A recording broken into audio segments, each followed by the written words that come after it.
Só para dar alguns números aqui, em contraposição a essa posição da mídia, né, ridícula, e de alguns, claro, canais especificamente, mais que outros, alguns números aqui. Qual é a posição ao contrário, por exemplo, dos brasileiros sobre essa questão?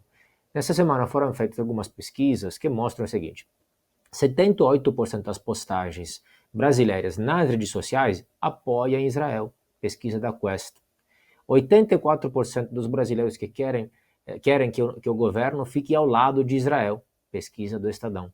89% dos brasileiros querem que o Brasil condene Hamas como organização terrorista, outra pesquisa do Estadão também. Então, assim, você vê um gap, uma dicotomia total, uma distância enorme entre o que a população pensa e o que esses militantes fantasiados jornalistas pensam, e o que o governo pensa. Tem uma distância enorme, e eles não representam o povo. O povo está do lado de Israel, está contra Hamas, contra o terrorismo. Uma coisa é Israel-Palestina, outra coisa é Hamas. É preciso sempre explicar.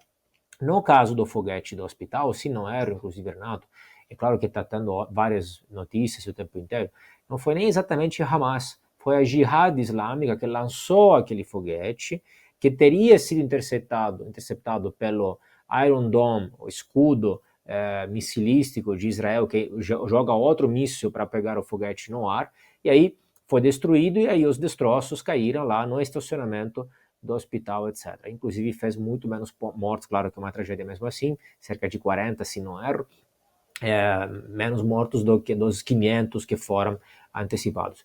Jihad Islâmica, que é um grupo quase mais extremista, mais terrorista ainda que o mesmo Hamas. Jihad Islâmica é um grupo terrorista na faixa de Gaza que também nasce nos anos 80, também com inspiração a partir da Irmandade Islâmica Muçulmana do Egito, mas que, diferentemente do Hamas, que tem um braço político também, eles são só um grupo terrorista com só aparatos militares, etc.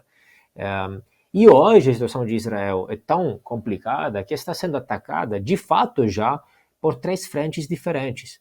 Por Gaza, com Hamas, todo mundo sabe, pelo norte, com Hezbollah, que na verdade, são financiados, é um braço armado, afinal das contas, do Irã, e também, recentemente, hoje, a partir do Iêmen, pelo Houthis, que são outro grupo terrorista que tomou recentemente também Sanaa, que é a capital do Iêmen, que também é financiado pelo Irã.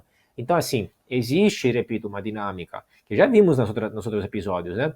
Israel, Palestina, judeus muçulmanos, árabes, etc. Tal, mas existe uma dinâmica regional territorial, que é aquela macro, onde você tem, por um lado, o Irã, por outro lado, a Arábia Saudita, que são as duas grandes potências daquela região, que se contendem a supremacia naquela região faz décadas e séculos, na verdade. Né?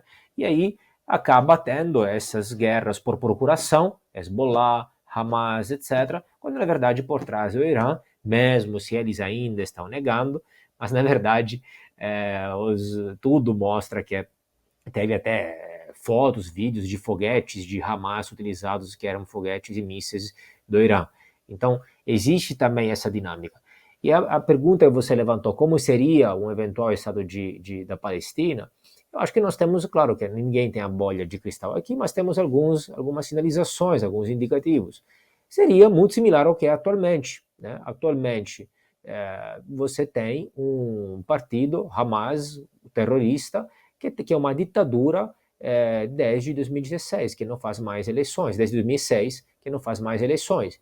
Ou seria muito similar a outros estados islâmicos. Basta ver, por exemplo, repito, os dois casos típicos são exatamente Irã e Líbano, que eram países mais laicos, mais modernos, nos 70, etc., e se radicalizaram, e aí os direitos humanos, a condição das mulheres, dos homossexuais, tudo piorou. Então não é muito difícil imaginar como seria. Seria algo por aí.